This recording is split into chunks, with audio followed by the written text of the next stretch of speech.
Bienvenue dans Ways of Blooming, un podcast pour s'épanouir personnellement, spirituellement et dans sa relation à l'autre. Je m'appelle Annabelle, je suis psychopraticienne et thérapeute de couple et dans ce podcast, j'aborde des sujets qui me passionnent à la fois personnellement et professionnellement. Dans cet épisode, aujourd'hui, je vais aborder un sujet qui n'est pas facile puisque je vais parler de deuil. Et je vais aborder ce sujet d'un point de vue à la fois professionnel et personnel, puisque j'ai moi-même vécu une perte très bouleversante il y a quelques années. Et je vais en parler aujourd'hui dans cet épisode. Mais je vais aussi parler un petit peu de théorie vis-à-vis du deuil et de comment traverser un deuil. Je vais parler des 5 stades du deuil, je vais parler des 4 tâches du deuil, ces 2 théories spécifiquement. Mais surtout, j'aimerais aujourd'hui vraiment parler de à quel point, quand on vit un deuil important, ça peut drastiquement bouleverser notre vie. Et j'aimerais normaliser le processus et les étapes qu'on peut traverser à travers tout ça, dans une société qui souvent ne nous soutient pas vraiment de la bonne manière. Et quand beaucoup de gens, sans doute, ne se rendent pas vraiment compte des enjeux qu'une personne endeuillée traverse. Alors j'espère, si tu es une personne qui a vécu une grande perte dans ta vie, que cet épisode pourra t'apporter un peu de baume au cœur et que tu pourras te retrouver dans certaines des choses que je partage et que peut-être il y aura certaines choses qui vont t'éclairer un petit peu sur comment traverser cette période difficile au mieux.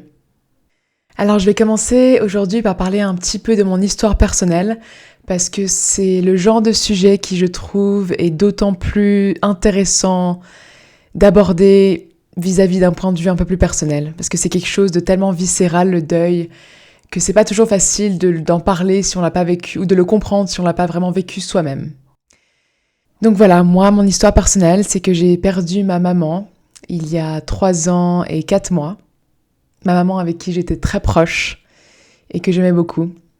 Et elle est décédée d'un cancer très fulgurant. Elle est décédée 4 mois après avoir été diagnostiquée avec le cancer, donc ça a été vraiment très rapide.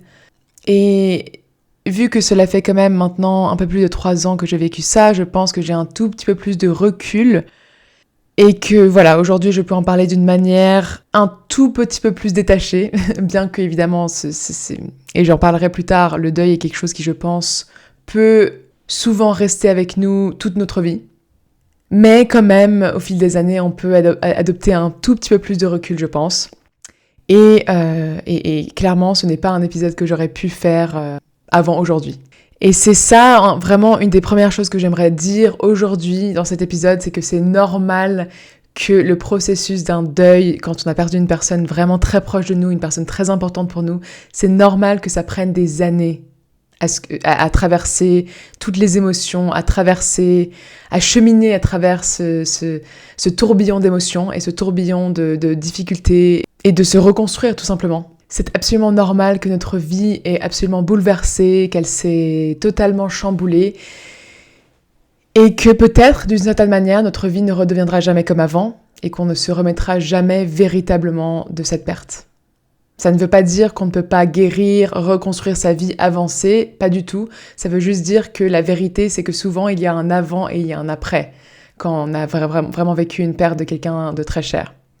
Et je dis ça en premier lieu parce qu'on vit quand même dans une société qui ne comprend pas toujours les enjeux du deuil et qui souvent veut nous pousser à se remettre vite, parce que souvent ça rend les gens assez inconfortables, les émotions tellement fortes qui peuvent survenir face à un deuil. Et donc il est possible que même les gens les mieux intentionnés autour de nous aient un peu cette attitude de finalement ça fait un peu de temps que c'est arrivé, pourquoi est-ce que la personne ne se remet pas, pourquoi tu t'es pas encore repris en main, ça fait 1 an, où est-ce que tu en es ? En fait, ce qui se passe souvent, c'est qu'on est très très entouré au tout début quand la perte vient d'avoir eu lieu. Donc voilà, il y a l'enterrement, il y a toutes les démarches administratives qui doivent être faites souvent, qui sont très lourdes à porter aussi dans ces moments-là. Et on reçoit beaucoup d'attention, etc., de bienveillance de la part des gens dans ces débuts. Mais ce qui arrive souvent, c'est que petit à petit, malheureusement, les gens reprennent leur vie. Et c'est normal aussi, bien sûr, d'une certaine manière. Et que la personne endeuillée est un peu laissée seule face à ce vide énorme, puisque pour elle, la vie a drastiquement changé et ne sera plus jamais pareille. Et c'est à ce moment-là que ça peut vraiment être très compliqué de reprendre sa vie en fait. Parce qu'on se dit souvent, mais comment est-ce que je vais pouvoir reprendre ma vie alors que la personne n'est plus là? Comment est-ce que je peux juste reprendre mes routines alors que ma vie a été bouleversée drastiquement? Et d'ailleurs, la plupart des gens ne disposent que de quelques jours de congé et d'arrêt de travail et doivent ensuite reprendre leur travail comme si de rien n'était. Donc, il n'y a pas beaucoup de structures en place dans notre société pour vraiment soutenir et épauler les gens dans ce genre de période de leur vie. Et ce que j'ajouterais vis-à-vis de tout ça et du fait que ça prend du temps, c'est que souvent, ce qui se passe au tout début, quand on vient d'avoir vécu la perte, c'est qu'on a une phase où on est souvent encore en choc et potentiellement dans le déni au début. Et donc en apparence, on peut avoir l'air ok au début, et donc les gens peut-être pensent à tort que tout va bien, alors qu'en fait, c'est simplement le choc qui est en train de se présenter aux autres. Ou bien, voilà, les gens nous entourent au début, quand on est justement dans cette phase un peu plus de choc et de déni et de dissociation même, je vais en parler tout à l'heure encore, mais... Et puis au moment où on bascule dans vraiment le ressenti intense de la tristesse et du vide intérieur et de toutes les émotions qui s'en suivent, et ben c'est à ce moment-là en fait que les gens petit à petit commencent à eux se détacher et puis reprendre leur vie. Et je pense que cette phase de choc, il est vraiment très important d'en parler parce que j'ai entendu souvent des gens qui ont eu l'expérience au tout début de leur perte, de ne pas vraiment avoir réussi à ressentir grand-chose ou à ressentir des émotions. Même, ça peut arriver que durant l'enterrement, la personne n'arrive pas à pleurer, n'arrive pas à ressentir quelque chose de fort. Et souvent, ça peut être accompagné par de la culpabilité en mode « mais comment ça se fait que j'arrive pas à ressentir ça? Est-ce que je suis une personne horrible? Qu'est-ce qui m'arrive? Pourquoi est-ce que j'arrive pas à être triste ?» Et en fait, c'est très important de comprendre que souvent, ça veut dire qu'on est encore dans un choc et que, en fait, notre système n'a pas encore réussi à encaisser tout ça. Notre cerveau n'a pas encore réussi à réaliser tout ça. Et donc, qu'on est dans une phase de protection, d'autoprotection, où on n'a pas encore réalisé ce qui se passe. Ça peut être des phases même où si le choc a été vraiment très intense, où on se sent presque comme si on était dans une réalité parallèle, en fait. Et ça, c'est justement le principe de la dissociation. C'est qu'on a un peu ce sentiment de se sentir détaché de notre vie, détaché de notre corps, potentiellement. Et ça, c'est vraiment un mécanisme d'autoprotection. Quand on vit un trauma, quand on vit un choc intense, notre corps, notre système nerveux se met en mode autoprotection parce que c'est trop à encaisser. C'est trop d'un coup, c'est trop d'informations, trop de douleurs. C'est trop, quoi. Et donc, il y a cette dissociation, il y a ce choc, il y a cette apathie peut-être qui peut s'accompagner aussi, et c'est tout à fait normal, et c'est ok, il n'y a pas de mal à ça, c'est juste notre corps qui essaie de se protéger, notre cerveau qui essaie d'intégrer tout ça, et généralement ce qui va se passer c'est qu'au fil du temps, que ce soit quelques mois, ça peut durer 1 an même, eh bien on va gentiment commencer à sortir de ça, et ensuite on va généralement à ce moment-là commencer à ressentir tout un tas de choses assez difficile à ressentir. Donc la tristesse la tristesse peut commencer à arriver, la colère, etc. Et je sais que pour moi, dans mon expérience personnelle, la première année a justement été plutôt une année de choc. Donc moi, je considère que je n'ai pas commencé à vraiment ressentir pour de vrai les émotions du deuil jusqu'à 1 an, jusqu'au 1 an de l'anniversaire du décès de ma mère. Et la deuxième année, justement, a été l'année où j'ai commencé à tout ressentir en bloc, tout est ressorti. Et je suis entrée plus dans la phase plus dépressive où j'avais vraiment, énormément de tristesse et de mal à vivre ma vie de manière normale, en fait. Et donc, c'est là que j'aimerais passer un petit peu plus à la théorie, parce que la théorie autour du deuil peut nous aider, en fait, à mieux comprendre ce qu'on traverse, tout simplement, à mieux schématiser intellectuellement les différentes étapes, les différents stades, à mieux comprendre pourquoi on ressent certaines émotions, à se déculpabiliser, à normaliser les choses. Donc, c'est utile de la connaître un tout petit peu parce que même si ça ne colle pas exactement avec notre expérience et exactement avec ce qu'on a vécu, parce que voilà, chaque perte peut être aussi assez unique, mais au moins ça permet de normaliser et d'avoir plus de compassion envers soi-même pour tout ce qu'on ressent. Donc, une des grandes théories sur le deuil qui a été développée par Elisabeth Kübler-Ross, tu la connais sans doute parce que c'est vraiment très connu. Kübler-Ross a développé cette théorie sur les 5 étapes du deuil. Et aujourd'hui encore, c'est une théorie qu'on entend beaucoup, que ce sont justement 5 étapes qu'on doit traverser quand on vit un deuil. Et donc ces 5 étapes sont le déni en premier lieu, ensuite la colère, ensuite le marchandage, la dépression et pour finir l'acceptation. Alors je vais faire une petite note ici assez importante, c'est que en fait Kübler-Ross a développé cette théorie à la base, originellement, pas vis-à-vis de gens qui vivaient un deuil, mais vis-à-vis de gens qui avaient une maladie terminale et qui étaient face à la mort. Et en fait, elle a observé et élaboré cette théorie vis-à-vis de ces gens-là et de ce qu'ils traversaient dans leur maladie. Donc, c'était les 5 étapes que ces personnes-là vivaient pour en arriver à l'acceptation de leur mort imminente. Et ensuite, le modèle a été repris vis-à-vis des gens endeuillés. Et c'est important de mentionner ça parce que, bien que c'est un modèle que moi je trouve très utile et pertinent, je pense qu'une des choses qu'il faut bien comprendre, c'est que les étapes ne sont souvent pas traversées de manière linéaire. Donc c'est pas du tout en mode « Ah bah voilà, je passe étape numéro 1, étape numéro 2, 3, 4, et puis ensuite j'ai atteint l'acceptation, et puis j'ai tout réussi, j'ai réussi mon deuil ». C'est un peu plus complexe que ça généralement et ça va être vécu de manière pas forcément linéaire et plutôt comme une spirale en fait. Plutôt comme une spirale, comme des vagues. C'est quelque chose que ça, la métaphore qu'on entend souvent vis-à-vis du deuil, c'est que le deuil est vécu comme une vague. Mais tout ça pour dire qu'il faut pas du tout se mettre la pression de réussir à traverser chaque étape parfaitement parce que, voilà, de base, le modèle n'était pas entièrement fait uniquement pour le deuil. Et puis, voilà, on s'est rendu compte aussi par la suite que les étapes ne sont pas traversées de manière linéaire, mais plus de manière circulaire, on dira. Donc, la première étape du déni, c'est ce dont je parlais juste tout à l'heure, c'est plus lié à ce choc initial. Le choc initial qui fait que c'est difficile pour le cerveau de réaliser ce qui se passe, et donc ça peut se présenter comme du déni. Alors le déni, ça a un côté peut-être un peu des fois pathologisant, dans le sens où c'est pas toujours très sympa de s'entendre dire qu'on est dans du déni. Ça fait pas plaisir en fait d'entendre ça. C'est pour ça que moi je préfère utiliser le mot choc, parce que c'est vraiment un mécanisme d'autoprotection. C'est pour ça qu'au début on réalise pas. C'est pour ça qu'au début on n'a pas forcément envie que ce soit vrai. C'est tout à fait naturel. Et donc, c'est généralement cette phase où finalement, on n'a pas encore forcément ressenti des grosses émotions à ce moment-là. On est plus en mode, je sais pas trop ce qui m'arrive, je sais pas trop ce qui se passe, j'ai pas trop envie d'y penser, j'ai envie de passer à autre chose. Et je préfère, mettre tout ça de côté et vivre ma vie et puis rebondir d'une certaine manière. Ou en tout cas, c'est ce qu'on essaie de se dire peut-être au début.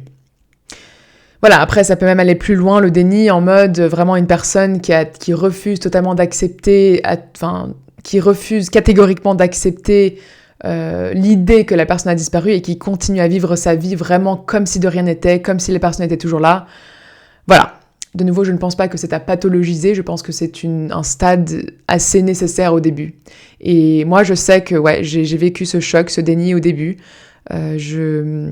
En fait, ce qui s'est passé, c'est que j'avais vécu des mois tellement intenses dans la maladie de ma mère. C'était tellement choquant et traumatisant, en fait, de l'avoir vu vivre tout ça, qu'au moment où elle est décédée et puis où on a passé l'enterrement, j'avais envie d'une chose, c'était de reprendre ma vie, en fait. J'avais envie de reprendre une normalité, parce que ça faisait des mois qu'on était en dehors de la norme, on avait totalement dépassé toutes les barrières que je pensais possibles pour ma vie. Et donc, je voulais simplement reprendre ma vie. Et c'est ce que j'ai fait. J'ai repris le travail, j'ai repris ma vie. Je me suis remise sur les applications de rencontres. Et d'ailleurs, j'ai rencontré mon fiancé, mon futur mari, du coup, littéralement 3 mois après le décès de ma mère. Et puis, c'était, et vu qu'on s'est rencontrés à ce moment-là, moi, j'étais un peu en mode, ça me distrait. Et on était en train de développer le début de notre relation amoureuse. Et donc voilà, c'était pour moi une manière d'essayer de reprendre une certaine normalité et d'essayer de mettre ça derrière, et d'essayer de mettre tout ça derrière moi. Je savais évidemment que ma mère était décédée et j'en étais très triste, mais à ce moment-là, je n'arrivais pas encore à vraiment accéder à tout ce que ça voulait dire. Et voilà, et je pense que c'était tout à fait ok, et je pense que c'était tout à fait juste pour moi, en fait, à ce moment-là, de vivre ça, parce que c'était trop, et ça faisait trop longtemps que, comme je l'ai dit, ma vie avait perdu sa normalité. Et puis, en deuxième lieu, nous avons la colère. La colère, ça peut être très intense et ça peut être dirigé envers beaucoup de gens différents. Ça peut être vraiment dirigé envers nous-mêmes. Comment est-ce que j'ai pu la laisser comme ça? Comment est-ce que j'ai pu ne pas passer assez de temps avec elle, de s'en vouloir vraiment énormément. On peut avoir une colère très culpabilisante en fait envers soi-même. Ça peut être dirigé envers la personne qui est partie, en mode comment est-ce qu'elle a pu me laisser? Comment est-ce qu'elle a... après, évidemment, ça peut être d'autant plus intense pour les personnes qui se sont ôtées leur vie. Là, la colère peut être vraiment tout à fait... elle est tout à fait normale et voilà, et d'autant plus justifiée. Mais honnêtement, dans mon cas, ma mère était décédée d'une maladie et même si elle ne l'avait pas choisie, j'étais quand même en colère contre elle. Parce que c'était cette colère irrationnelle de comment est-ce que tu as pu me laisser? Comment est-ce que tu as pu m'abandonner en fait? Même si, voilà, ça n'a aucun fondement rationnel, c'est juste viscéralement comment tu as pu me faire ça. Ça peut être une colère envers Dieu aussi, si tu as des croyances spirituelles. C'était mon cas aussi. J'ai traversé toute une période où j'ai eu beaucoup de questionnements vis-à-vis de ma foi, de ma spiritualité. J'étais très énervée contre le monde, contre la vie, de se dire comment est-ce que tu as pu me faire ça? Comment est-ce que j'ai pu vivre ça? Ça peut aussi être de la colère qui est dirigée envers nos proches, qui sont autour de nous, notre partenaire, nos amis, notre famille, c'est pas une période facile. Alors je dis pas qu'il faut normaliser le fait de mal se comporter avec les gens autour de nous, bien sûr que non, mais c'est important de se rendre compte que c'est une période très compliquée et que c'est normal d'avoir de temps en temps de la colère qui remonte et d'être plus facilement déclenché dans des petites choses, d'être plus facilement irrité, tout simplement. Parce que souvent la colère vient aussi cacher d'autres émotions sous-jacentes. Et d'ailleurs, ça, c'est quelque chose qui est très connu, notamment dans la thérapie de couple, etc. C'est que on parle souvent de la colère comme d'une émotion secondaire, c'est-à-dire que c'est une émotion qui cache d'autres émotions primaires plus vulnérables. Parce que la colère, c'est très... souvent, c'est là pour nous protéger aussi, en fait. On a l'impression qu'on est plus actif et moins vulnérable quand on ressent de la colère. Et du coup, c'est pour ça que souvent se cache une grande tristesse derrière cette colère, une grande vulnérabilité. Et c'est pour ça que généralement, je vais y arriver, mais le stade de la dépression se situe après la colère généralement. Alors ensuite, nous avons le stade du marchandage. Ça, c'est le stade où on est... En fait, on a envie de marchander avec la vie, on a envie de marchander avec Dieu peut-être même, ou avec l'univers, peu importe, mais on tourne encore et encore dans notre tête les « et si ». Et si j'avais pas fait ça, et si il ou elle avait fait ça, et si on l'avait emmené chez les médecins plus tôt, et si il n'était pas sorti ce soir-là, et si j'avais su plus l'écouter, et si les médecins avaient agi différemment, et si j'avais fait plus attention, et si il avait fait plus attention. Voilà, c'est vraiment tous les « et si ». Si seulement j'avais fait ci, si seulement j'avais fait ça. Et on essaye en fait un peu comme de se dire, c'est vraiment ce marchandage en mode, mais si seulement j'avais fait ça, peut-être que j'aurais pu le sauver, peut-être que j'aurais pu la sauver. Et ouais, c'est très douloureux à vivre aussi ça, parce que ça nous prend la tête et ça nous, généralement c'est des ruminations incessantes quoi. Ça aussi, je l'ai traversé. Pour moi, il n'y avait pas vraiment de et si elle avait été chez le médecin plus tôt. Ça arrive très souvent pour les gens qui sont décédés d'un cancer, mais moi, c'était pas vraiment ça. C'était plutôt un et si généralisé, en mode et si elle avait survécu, et si le traitement avait marché. Comme si, en fait, je marchandais avec la réalité en essayant de me convaincre qu'il y avait encore un moyen de la sauver. Comme si je me disais, non mais c'est pas possible, en fait, il y a forcément quelque chose que je dois pouvoir faire pour remonter dans le passé et changer le cours de la vie, en fait, changer le cours de ce qui s'est passé. Donc c'était une sorte de marchandage un peu totalement irrationnel, en mode, voilà, si seulement je pouvais retourner dans le passé, si seulement je pouvais faire en sorte qu'on change tout et qu'elle survive. Et c'est un peu bizarre comme sensation parce qu'on sait très bien que c'est pas possible. C'est vraiment genre, il y a deux parties de notre cerveau qui sont en conflit, et en ambivalence. On a la partie où on sait très bien que c'est pas possible, que ce qui est arrivé est arrivé. Mais il y a une autre partie de nous-mêmes qui a tellement envie de changer le cours de l'histoire, de changer ce qui s'est passé, qu'on est prêt à tourner et retourner des scénarios encore et encore dans notre tête pour se convaincre que peut-être il y a encore une chance de changer l'histoire. peut-être qu'il y a encore une chance qu'on puisse sauver la personne, peut-être qu'il y a encore une chance qu'on puisse la retrouver. Et donc voilà, ça c'est aussi bien sûr une étape tout à fait normale et sans doute nécessaire aussi parce que d'une certaine manière, c'est notre cerveau qui essaye d'intégrer aussi ce qui s'est passé. C'est notre cerveau qui essaye de prendre les leçons, de les retourner, de les tourner dans la tête pour en fait mieux arriver à une sorte d'acceptation, quoi. C'est un peu, c'est le même principe que ce qui se passe dans un trauma. On essaye d'intégrer le trauma, on essaye de le décortiquer pour essayer de mieux comprendre les enjeux de ce qui s'est passé. Voilà, c'est ce processus d'intégration qui se fait en fait. Mais voilà, c'est très important quand même de dire que cette phase peut aussi être très culpabilisante. Ça, c'est un autre truc qu'il faut dire sur le deuil, c'est que généralement on ressent énormément de culpabilité, peu importe l'étape dans laquelle on est. Donc cette étape-là peut être aussi très culpabilisante parce qu'on peut avoir l'impression que si seulement on avait changé cette petite chose, on aurait pu tout changer. La réalité, c'est que souvent, c'est pas le cas. Souvent, voilà, c'est pas de notre faute. Les gens meurent et c'est comme ça. Et on peut jamais avoir tout fait parfaitement. On peut jamais avoir pris toutes les meilleures décisions.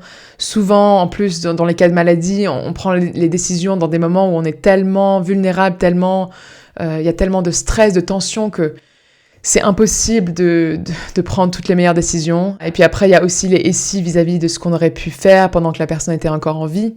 Ça, c'est quelque chose que j'ai énormément vécu aussi. Ce sentiment de si seulement j'avais pu... être une meilleure fille encore, avoir pu montrer encore plus mon amour, avoir été peut-être encore plus présente, etc., etc. Et cette culpabilité de pas avoir fait assez, de pas avoir été assez bien. Et voilà, c'est terrible parce que la réalité, c'est que quand on est en vie et qu'on vit notre vie, c'est impossible à tout moment de réfléchir au fait qu'on va... Enfin, c'est impossible de vivre sa vie comme si tout le monde allait mourir à tout instant. C'est impossible de vivre sa vie en mode prendre toutes les décisions comme si on allait perdre tous les gens, comme si la mort nous guettait à tout instant. Donc forcément, des fois, on fait des choix, on prend des décisions, on se comporte de telle manière comme si les gens seraient toujours là. Et c'est normal parce qu'on peut pas réfléchir à ça tous les jours. Moi, je suis partie, par exemple, à l'étranger, aux États-Unis, pendant plusieurs années pour mon master. Et un des trucs que je me suis dit, c'était si j'avais su que maman mourrait à ce moment-là, et ben peut-être que je serais pas partie. Peut-être que j'aurais choisi de passer plus de temps avec elle en Suisse, changer le cours de cette décision-là. Sauf que, évidemment, la réalité, c'est que ça aurait été dommage. Ça aurait été dommage que je vive pas cette expérience et que je m'empêche de vivre ma vie juste à cause de la peur de sa mort. Et donc, voilà, c'est ça un peu toute la complexité de ça, c'est qu'on ne peut pas s'empêcher de vivre sa vie. Et puis ensuite, la prochaine étape de Kübler-Ross, c'est l'étape de la dépression. Voilà, l'étape de la dépression, ça, comme le nom l'indique, c'est une sorte d'état dépressif qu'on traverse, en fait, tout simplement, où on va ressentir énormément d'émotions difficiles, on va être endeuillé, on va pleurer beaucoup, sans doute.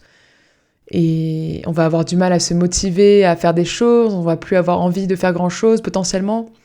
Ça peut être une phase qui ressemble à une dépression, sauf que quand c'est lié à un deuil, c'est pas une dépression clinique. C'est une dépression liée à une situation spécifique. Donc ça, c'est une étape très difficile à vivre, mais généralement une étape quand même nécessaire parce que c'est l'étape où on va finalement pouvoir extérioriser tous les ressentis intérieurs, extérioriser sa peine, verser les larmes qu'il faut qu'on verse et finalement ressentir la douleur de la perte en fait. Et puis finalement, on a le stade de l'acceptation où, comme le nom l'indique, on a réussi à finalement accepter cette perte, on a réussi à traverser beaucoup des émotions qu'on avait besoin de traverser, on a réussi à ressentir la douleur de la perte, à traverser le marchandage, la colère, le déni, voilà, tout ça. Et on est arrivé à un peu plus de paix intérieure vis-à-vis de tout ça. On a réussi à reprendre une vie, à reconstruire sa vie. Peut-être que notre vie est très différente de ce qu'elle était, mais on a quand même réussi à la reconstruire et on peut avancer. Alors de nouveau, ça ne veut absolument pas dire qu'on ne va plus jamais ressentir d'émotions négatives ou de douleurs, etc. Pas du tout, mais alors pas du tout. Comme je l'ai dit, moi je pense vraiment que quand c'est une grande perte de quelqu'un de très proche, C'est pas quelque chose qu'on peut juste oublier, c'est pas quelque chose... Forcément, il y aura de la douleur qui va sans doute être présente jusqu'à la fin de la vie, mais c'est juste qu'on a réussi à atteindre un certain degré d'acceptation et de reconstruction. Alors voilà, ce modèle n'est pas parfait, comme je l'ai dit, mais mine de rien, il est quand même connu pour une raison, et il est intéressant, et je pense qu'il est déculpabilisant aussi dans le sens où ça peut aider de se rendre compte que c'est normal de traverser toutes ces choses-là, toutes ces émotions-là, et que c'est même souhaitable, en fait, d'une certaine manière, de les traverser pour vraiment avoir fait son travail du deuil, tout simplement. Et j'aimerais quand même parler aussi, je vais essayer de passer là-dessus un peu plus rapidement quand même parce que j'ai d'autres choses à dire, mais l'autre modèle assez connu maintenant, qui est intéressant parce qu'il parle des 4 tâches du deuil, donc en fait c'est un modèle qui est un peu plus actif, il a été développé par William Worden, et c'est un modèle où finalement William Worden a développé en disant que le deuil n'est pas quelque chose uniquement de passif, mais c'est aussi quelque chose d'actif. C'est pour ça que ça s'appelle les 4 tâches, parce qu'en fait c'est 4 tâches qu'on doit accomplir vis-à-vis de son deuil pour les traverser. Donc c'est moins passif en fait et un peu plus actif. Donc en premier lieu, on a accepté la réalité de la perte. Donc voilà, ça ressemble au déni de Kübler-Ross et du choc. C'est que voilà, il faut au début faire ce travail d'acceptation et de sortir de ce déni et du choc et puis de réaliser ce qui s'est passé. Ensuite, la deuxième tâche, c'est faire face à la douleur du deuil. Donc ça, c'est vraiment s'autoriser à ressentir et à vivre toutes ces émotions dont on a parlé tout à l'heure, toutes ces émotions très difficiles, de colère, de tristesse, de désespoir, de terreur, de peur, tout ça. C'est plus facile à dire qu'à faire, évidemment, parce que c'est pas facile du tout et c'est très très difficile à vivre. Vraiment, c'est tellement facile de parler d'un modèle comme ça et d'en parler comme ça un peu sur un podcast, mais la réalité, c'est que dans la vraie vie, c'est extrêmement dur à vivre. Et comme je l'ai dit, pour l'avoir vécu moi-même, traverser cette douleur, ça a été tellement... ça a été vraiment la pire douleur que j'ai vécue. Hein. Ça a été vraiment le tourbillon émotionnel le plus intense de toute ma vie. Ça a été vraiment comme un trou noir. J'ai l'impression d'avoir traversé une sorte de trou noir, d'abysse. Et donc voilà, je compatis vraiment pour les personnes qui traversent ça actuellement. Et je sais à quel point c'est difficile. Ensuite, on a la troisième tâche qui est s'adapter à un environnement et à une vie sans la personne perdue. Donc ça, c'est finalement réussir à reconstruire sa vie et s'adapter à sa vie sans la personne disparue. Parce que forcément, si c'était une personne très proche de nous, on avait sans doute beaucoup d'habitudes en commun avec elle, on avait sans doute beaucoup de mécanismes, de choses qu'on faisait avec elle. Et donc ça, il faut bien évidemment réussir à s'adapter à ce que maintenant on peut plus faire ces choses-là avec elle. Et donc s'adapter à cette nouvelle vie qu'on a désormais. Prendre peut-être des nouvelles habitudes et voilà, faire des nouveaux choix dans notre vie sans cette personne-là. Et puis la 4e tâche, c'est réinvestir dans sa vie et trouver un lien durable avec la personne perdue. Donc ça, c'est plutôt la tâche où justement on arrive à la reconstruction de sa vie après avoir traversé tout le chaos et on arrive aussi à trouver un lien durable avec notre être cher parti. Et ce lien durable, ça peut être un lien simplement psychologique, ça peut être un lien ritualisé, ça peut être un lien spirituel, de prière, ça peut être ça peut être simplement d'avoir des objets qui nous font penser à cette personne-là et qui sont dans notre quotidien. Moi, je sais que j'ai un des liens que je porte tous les jours avec moi, c'est ce collier. C'est un petit cœur en or que j'ai reçu pour mes 16 ans de ma maman. Et maintenant, je le porte tous les jours. Voilà, donc pour moi, ça c'est un petit lien que je continue à cultiver puisque je le porte avec moi. Et ça, c'est tellement personnel et ça peut ressembler à plein de choses différentes. Mais l'idée, c'est qu'on n'a pas besoin on n'a pas besoin de couper le lien pour toujours avec cette personne-là parce que forcément que cette personne va continuer à vivre dans notre tête, dans notre cœur pour toujours.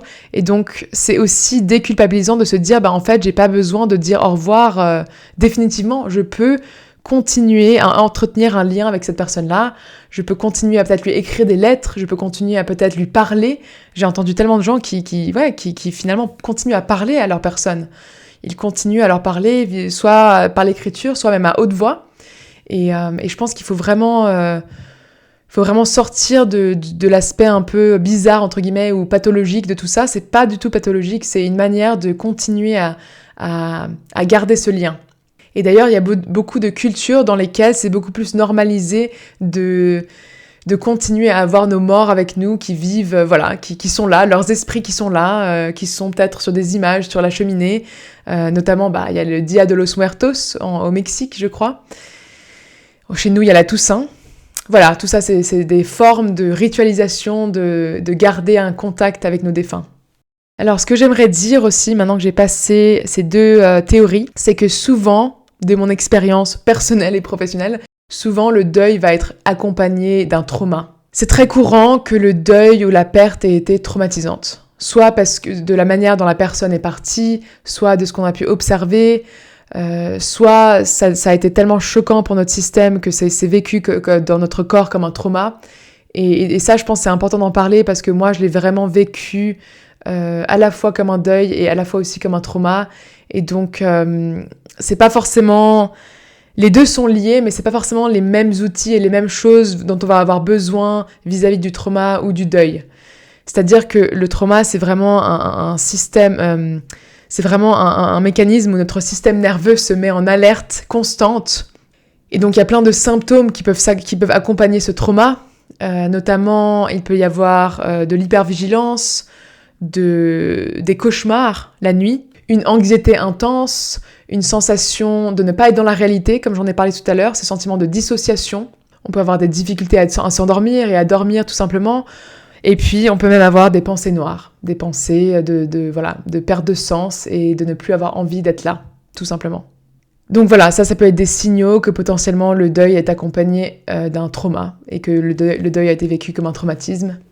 Et donc je dis ça parce que c'est assez complexe en fait. Ça peut être accompagné d'une panoplie de différents symptômes assez complexes et là, voilà, peut-être qu'on aura besoin d'être accompagné à ce moment-là, d'une prise en charge un peu plus spécialisée avec un thérapeute parce que justement, selon nos sensibilités personnelles, selon nos historiques aussi, le deuil peut venir réveiller des historiques traumatisants aussi.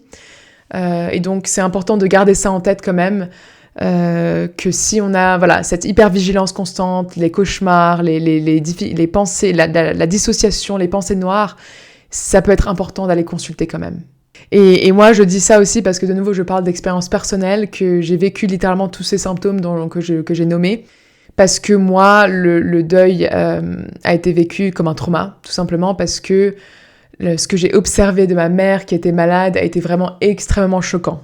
C'était très difficile à voir et c'était tellement en dehors de ce que je pensais être possible dans ma vie que ça a été un trop-plein en fait. Un trop-plein pour mon système nerveux, un trop-plein pour mon cerveau. Et j'ai vécu pendant des mois et des mois des cauchemars intenses, de vision de ce que j'avais vu, en fait, de ce que j'avais observé chez ma mère. Et donc voilà, la maladie, franchement, selon comment elle se présente, ça peut vraiment être très très intense, très difficile à voir. Parce qu'on voit vraiment notre personne petit à petit s'éteindre, petit à petit devenir quelqu'un de différent, petit à petit perdre l'utilisation de son corps même potentiellement. Donc c'est très intense. Et bien sûr, les ressentis peuvent aussi être assez différents selon le type de perte qu'on a vécu. Donc, comme je l'ai dit, moi, là, je parle de maladie, c'est ce que j'ai vécu. Mais voilà, on peut avoir perdu quelqu'un d'un suicide, on peut avoir perdu quelqu'un de violence, d'abus, on peut avoir perdu quelqu'un d'un accident de voiture, voilà, et tous ces deuils-là vont être vécus de manière un petit peu différente quand même, parce que l'expérience n'est pas la même. Si j'ai vu ma mère être malade et puis mourir d'une maladie, c'est pas exactement la même chose que si tout d'un coup je reçois un appel téléphonique qui me dit qu'il y a eu un accident de voiture. Le choc n'est pas le même. Et ce que je voulais dire aussi, que j'ai oublié de mentionner, l'autre chose, c'est que souvent cette hypervigilance que j'ai mentionnée tout à l'heure, elle va s'accompagner de cette peur intense que quelque chose de mauvais va à nouveau se reproduire. Ça aussi, je l'ai vécu pendant longtemps. Et encore parfois aujourd'hui, quand je reçois un appel téléphonique d'un membre de ma famille un peu impromptu, une de mes premières pensées, c'est « Mon Dieu, qu'est-ce qui est arrivé ?» quoi. Alors qu'avant, ça ne me traversait pas l'esprit. Et donc, voilà, c'est tout à fait naturel. Notre cerveau a intégré qu'en fait, la mort, c'est quelque chose de réel qui peut vraiment se passer. Et donc voilà, notre vie, notre regard sur la vie est changé pour toujours, sans doute. Donc c'est tout à fait normal d'avoir plus de peur que ça arrive à nouveau, que ça arrive à quelqu'un d'autre. Après, évidemment, idéalement, c'est dans la mesure de ce qui est tolérable et parce que voilà, si on vit des crises de panique sans arrêt, dès que on a un proche qui prend l'avion par exemple, ou dès qu'on a un proche qui sort le soir, j'en sais rien, ça peut valoir la peine d'essayer de travailler là-dessus. Mais de mon expérience, je pense que c'est tout à fait naturel aussi de continuer à avoir un petit peu cette appréhension quand même. Et honnêtement, je pense notamment que ceci est dû au fait qu'on vit dans une société, en tout cas en Occident, où la mort est tellement taboue et on en parle tellement peu que, pour ma part, ça a été vraiment d'autant plus un choc quand ça m'est arrivé. Parce qu'on a tellement... on voit tellement jamais ou rarement la mort dans notre société, on en parle tellement peu, que finalement, c'est encore plus choquant quand elle arrive véritablement.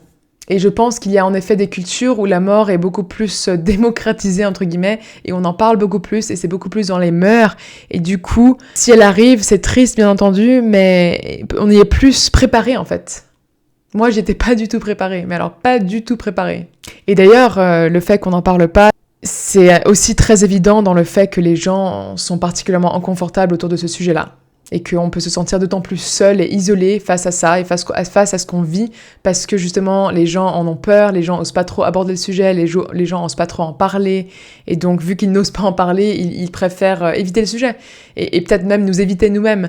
Et donc c'est un peu dommage, parce que ça veut dire que souvent les gens peuvent vivre tout ça de manière isolée, dans un moment où ils auraient d'autant plus besoin d'être soutenus, d'être accompagnés, d'être épaulés. Et puis j'aimerais quand même parler un tout petit peu de mon expérience pro et perso, de comment avancer avec tout ça. Quelles sont selon moi les bonnes manières, voilà, je dis les bonnes manières entre guillemets parce que je ne pense pas qu'il y a de bonnes ou de mauvaises manières de faire un deuil, c'est tellement personnel, c'est tellement unique, c'est tellement lié à nos situations personnelles. Mais voilà, selon moi, il y a des choses qui peuvent nous aider dans ce cheminement difficile et douloureux. Je pense que la chose que je mentionnerai en numéro 1, c'est vraiment essayer de retrouver une sécurité. Parce que comme je l'ai dit, notre système nerveux est souvent malheureusement tombé en alerte. Et d'autant plus pour les personnes qui ont vécu un deuil traumatique, mais je pense que pas seulement, même pour les gens où le deuil n'était pas traumatique, ça crée quand même une sensibilité du système nerveux. Puisque la perte est généralement ressentie comme un danger. Je rappelle que nous sommes des êtres interdépendants et que la théorie de l'attachement dont j'ai parlé dans 3 épisodes précédents, si ça t'intéresse, la théorie de l'attachement nous montre à quel point, nous a montré et démontré à quel point nous avons besoin les uns des autres et à quel point nous sommes des êtres sociaux et qu'on se repose sur les autres et sur notre relation sécuritaire avec les autres pour notre bien-être psychologique et émotionnel.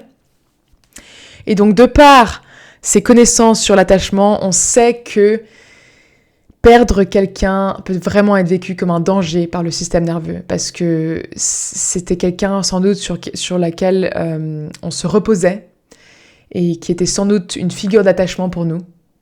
Et donc, c'est normal et naturel que ce soit vécu comme une perte de sécurité. Et c'est pour ça que je dis que essayer de petit à petit retrouver gentiment la sécurité va être très très important pour le deuil et pour le trauma. Et comment retrouver la sécurité ? Je vais donner quelques pratiques qui moi m'ont aidé et qui je pense sont vraiment utiles. Numéro 1, essayer de retrouver une certaine structure et une certaine routine dans sa vie. Pourquoi ? Parce que dans ces moments-là, en fait, le deuil, c'est tellement du chaos, c'est tellement le chaos de vivre tout ça, que notre système nerveux a besoin de stabilité et de se sentir rassuré et a besoin de prédictabilité. Je crois que c'est ça le mot. Et donc, c'est vraiment top si on arrive à inclure ça dans notre vie, retrouver une routine, parce que ça va aider à créer ce sentiment de sécurité, à créer ce sentiment de, en fait, les choses sont un peu, à mon échelle, j'arrive à rendre les choses un peu plus prévisibles. Alors évidemment, ça ne veut pas dire qu'il faut qu'on s'enferme pour toujours chez nous, mais en tout cas, au début, c'est bien de pouvoir créer de la routine, créer de la sécurité de cette manière-là. Donc, c'est pas forcément le meilleur moment pour commencer à partir à l'autre bout du monde, etc. C'est pas forcément le meilleur moment pour faire des décisions impulsives ou faire des changements impulsifs ou faire des gros changements de vie. Alors malheureusement, c'est pas toujours... Voilà, des fois on n'a pas le choix. Mais de manière générale, je pense que c'est bien d'essayer de se créer un petit peu de structure quand même. En numéro 2, je dirais essayer de trouver des personnes de confiance. Parce que ça touche vraiment à la co-régulation. Comme je l'ai dit, on est des êtres sociaux, on a besoin les uns des autres. Et d'autant plus quand on perd quelqu'un, quand on perd une figure d'attachement, on a encore plus besoin de se sentir épaulé, d'avoir l'impression qu'on est entouré, qu'il y a des gens qui sont là pour nous, qu'il y a des gens qui vont être, qui vont nous soutenir. Et ça, de nouveau, je sais que c'est pas toujours facile parce que, comme je l'ai dit, les gens, malheureusement, sont pas toujours très ouverts et beaucoup de gens ne comprennent pas forcément ce que ça veut dire de traverser un deuil. Mais idéalement, on arrive à trouver ce genre de groupe. Alors ça peut être des groupes de deuil, ça peut être son partenaire amoureux tout simplement, ça peut être nos autres membres de notre famille avec qui on a vécu le deuil en commun, ça peut être un thérapeute, un psy. C'est une très bonne idée si jamais il y a besoin de consulter à ce moment-là aussi. Et puis... Au niveau des groupes de deuil, ce que je voulais dire aussi, c'est que si on n'a pas accès à des groupes dans notre région, là où on habite, moi, pour le coup, j'ai rejoint des groupes de deuil en ligne durant cette période. Donc, il y a beaucoup de ces groupes qui existent, par exemple, sur Facebook. Et même si c'est en ligne, je dois dire que, franchement, je pense que c'est mieux que rien. Et je pense que ça fait quand même beaucoup de bien. Parce qu'on a tellement besoin de se sentir compris aussi dans ce moment-là, d'avoir l'impression qu'on n'est pas seul au monde à traverser ce chaos, que ça fait vraiment beaucoup de bien. Et la co-régulation peut se faire même à travers un écran, elle peut se faire même juste si on lit des lignes sur Facebook. Au moins, on sait qu'on n'est pas les seuls à vivre ça. On sait qu'il y a d'autres gens qui vivent la même chose, et ça, déjà, rien que ça fait du bien. Moi, je sais qu'un des éléments qui m'a énormément aidé pour me restabiliser au cours de toute cette période, et surtout de comme je l'ai dit, cette deuxième année, la deuxième année que j'ai vécue, c'est à ce moment-là que tout est ressorti pour moi, que ça a été hyper intense. Et moi, mon chéri, du coup, mon fiancé, a vraiment beaucoup aidé à cette période-là. Pas forcément au niveau de ce qu'il disait, mais on avait ce petit rituel qu'on a toujours d'ailleurs aujourd'hui, où on fait beaucoup de câlins en fait le soir avant de s'endormir, des câlins notamment de peau à peau, ce qu'on appelle le skin to skin en anglais, où tout simplement on est tous les deux nus ou en sous-vêtements et puis on fait un câlin, et ça c'est tellement une manière c'est vraiment une manière hyper géniale de pouvoir se réguler. Parce que c'est la co-régulation par définition, c'est la première manière dont on a reçu de la co-régulation avec notre maman, c'est à travers le toucher, à travers le ressenti physique. Et ça peut faire énormément de bien si on a cette personne-là qui peut nous donner du toucher, qui peut nous donner de la rassurance physique durant cette période-là. Et j'irai même plus loin, je dirais que si ce n'est pas le cas, et si on a la chance de pouvoir se le payer, de faire des massages, ça peut aussi énormément aider. Moi, j'en ai fait beaucoup aussi dans cette période intense. Et franchement, je le considère comme que ça a été comme un outil pour moi de restabilisation. Parce que de nouveau, c'est cette sensation viscérale de toucher, qu'en fait, je suis pas seule, je suis soutenue. Et ça aide à nous réguler. Et donc à retrouver ce sentiment de sécurité. Et puis en troisième lieu, pour retrouver cette sécurité, il y a plein de pratiques différentes qu'on dit des pratiques de régulation. Des régulations du système nerveux. Et ça, c'est assez complexe comme sujet, donc c'est pas forcément quelque chose sur lequel je m'épancherai aujourd'hui, mais ça peut être des pratiques physiques comme du yoga par exemple. Moi j'ai fait beaucoup de yin yoga, c'est du yoga très lent où on prend vraiment le temps de tenir les postures, de respirer lentement. Ça peut être de la danse, des exercices de respiration, de la méditation, notamment des méditations assez simples d'ancrage. J'en ai une d'ailleurs que je viens de poster il n'y a pas très longtemps, que tu peux aller voir sur ma chaîne YouTube, une méditation d'ancrage des 5 sens. Donc ça c'est très facile, elle dure juste 8 minutes. Et franchement, si tu n'es pas du tout familier ou familière avec ça, je t'invite à tenter le coup. C'est vraiment juste un exercice d'ancrage qui permet de revenir dans l'instant présent, dans l'ici et maintenant, et de se restabiliser un petit peu quand on a l'impression qu'on traverse un tourbillon et un chaos d'émotions. Donc ça c'est sur ma chaîne YouTube si jamais tu peux aller voir. Et puis bien évidemment, si tu as besoin, trouver un praticien, une praticienne avec qui tu peux travailler sur tout ça et trouver des manières d'apprendre à retrouver cette sécurité et à te réguler. Donc j'ai mentionné retrouver la sécurité, mais la deuxième chose que je mentionnerais de comment avancer, c'est créer des rituels autour de son deuil. Ça c'est quelque chose qu'on a beaucoup perdu dans notre société moderne, c'est cette ritualisation de nos transitions de vie, cette ritualisation de nos émotions et de tout ça. Et des événements importants de la vie. Mais ça peut faire vraiment beaucoup de bien quand on traverse ça, parce que ça permet de garder ce lien, en fait, de garder ce lien en vie et de se sentir plus connecté, tout simplement. Donc ça peut être fait à travers écrire une lettre, par exemple, écrire une lettre à la personne disparue et puis soit aller la lire devant la tombe, par exemple, ou bien la brûler si on a envie de la brûler, ou bien la garder dans un tiroir. Ça peut être je plante un arbre en l'honneur de la personne disparue, ça peut être je fais une course en l'honneur de la personne disparue, ça peut être je fais une marche en l'honneur de la personne disparue. Moi, j'ai fait le chemin de Compostelle, du coup, il y a 1 an et demi, ou 2 ans, du coup. Non, il y a 1 an... Ouais, je perds un peu le fil, mais j'ai fait le chemin de Compostelle, c'était une manière pour moi de ritualiser le deuil aussi. J'avais envie de faire quelque chose en l'honneur de ma mère. Et j'avoue que dans mon cas, c'était aussi une manière de sortir un petit peu de ma zone de confort finalement pour essayer de retrouver plus de confiance en moi. Parce que comme je l'ai dit, voilà, j'étais aussi dans ce chaos émotionnel et j'avais perdu confiance en moi, j'avais perdu confiance en la vie. Donc c'était aussi pour moi une manière de m'exposer à mes peurs et de me pousser un petit peu dans la direction de reprendre confiance en moi. Mais voilà, c'était aussi une manière de ritualiser ce que j'ai vécu. Donc j'ai marché toute seule pendant 12 jours, depuis Porto au Portugal jusqu'à Compostelle. Et ça, c'est une marche connue que beaucoup de gens font en l'honneur d'un deuil. Mais voilà, il y a plein de manières différentes de ritualiser tout ça. Et puis ça peut être aussi la manière dont on continue à vivre notre vie d'une certaine manière pour honorer la personne. Peut-être qu'on fait, chaque année pour les dates anniversaires, on fait quelque chose de spécial, ou bien pour Noël, pour les fêtes, pour les fêtes qui tenaient à cœur à la personne disparue, on fait quelque chose de spécial. C'est très, très personnel comme processus, mais ça peut vraiment apporter du baume au cœur et se sentir plus connecté à cette personne. Et puis ce que je dirais quand même en 3e lieu pour avancer à travers tout ça, c'est s'autoriser à ressentir ses émotions. Et ça, on en a parlé de toute façon depuis le début avec Kubler-Ross et puis avec les 4 tâches du deuil. Mais c'est vraiment, malheureusement, sans doute parce que c'est pas du tout facile à vivre et pas facile à le faire, mais c'est nécessaire de s'autoriser à pleurer. C'est nécessaire de s'autoriser à ressentir la douleur, même si ça fait évidemment très mal et que c'est évidemment très inconfortable. Mais c'est une manière d'intégrer ça. C'est une manière à ce que notre corps processe tout ça et intègre tout ça. Et petit à petit, au fil du temps, on finit par avoir moins on finit par avoir moins d'émotions difficiles, moins d'émotions lourdes. Et bien sûr, on pleure. Il y a sans doute d'autres occasions où on pleure encore. Mais moi, je vois quand même une vraie différence. Maintenant que ça fait 3 ans et quasiment 3 ans et demi que ma mère a disparu. Les émotions sont toujours, évidemment que je ressens toujours la perte et que la perte est toujours là et présente, mais elle n'est pas vécue de la même manière. C'est-à-dire que je me souviens quand j'étais au cœur du processus de ressenti des émotions, il y avait des journées où je sentais comme s'il y avait une énorme pierre ou un énorme rocher qui était appuyé sur ma poitrine, appuyé sur mon cœur. Et c'était tellement intense, c'était tellement comme si ma poitrine était oppressée et que j'étais opprimée et que j'étais sous un trou en fait. C'était vraiment très intense. Et ça, je le vis plus comme ça aujourd'hui.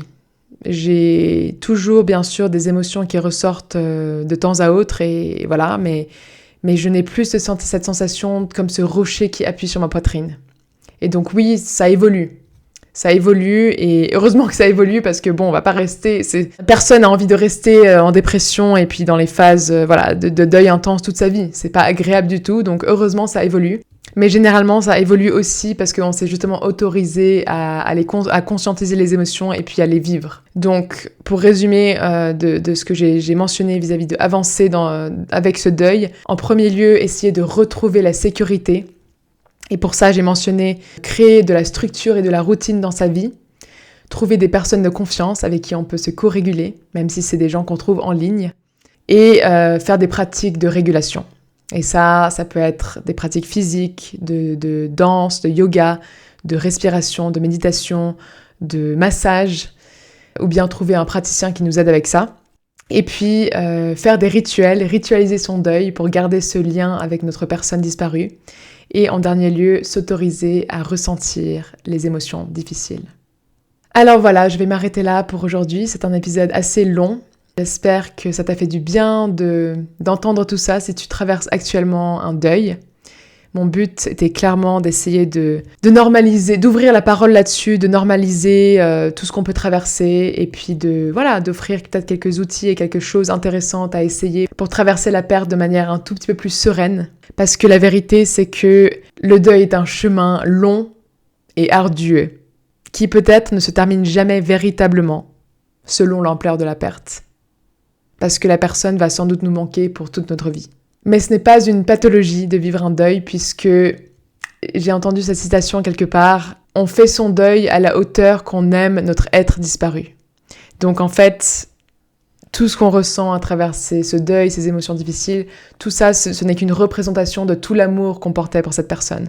Et donc finalement, faire son deuil, c'est aussi une marque d'amour. C'est l'amour finalement, mais sous une autre forme. Une forme plus difficile, bien évidemment, mais je pense que ça peut faire du bien de l'entendre dit comme ça, finalement, qu'on ressent tout ça parce qu'on aimait tellement notre personne.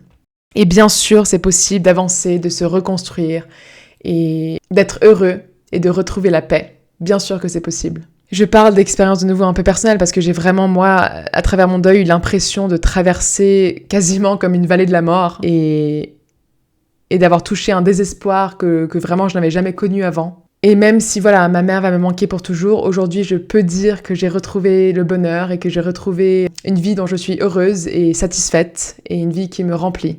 Et c'est tout ce que je te souhaite à toi, si jamais c'est ce que tu traverses actuellement, c'est de réussir à avancer, à reconstruire ta vie, à retrouver le bonheur sans culpabilité et à ne pas se sentir mal de vivre tout ça sur la durée parce que c'est normal que ça prenne du temps. Et surtout ne pas hésiter à aller chercher du soutien si besoin. Vraiment ne pas hésiter à aller chercher du soutien si besoin parce que c'est vraiment nécessaire de se sentir épaulé dans ce genre d'événement d'une vie. Donc je te souhaite vraiment tout le courage et toute la bienveillance pour ce que tu traverses. Je te remercie d'avoir écouté cet épisode. Si tu as aimé, apprécié ce que j'ai dit et cet épisode, je serais très reconnaissante si tu peux mettre 5 étoiles sur Spotify ou liker et commenter sur YouTube, Spotify, etc. Et puis, si jamais tu as envie d'un suivi individualisé, que ce soit en individuel, vis-à-vis de ton deuil ou en couple, j'accepte des nouveaux clients actuellement et tu peux trouver des informations sur comment je pratique et sur mon contact sur mes différents liens en réseau. Merci beaucoup à toi et à bientôt.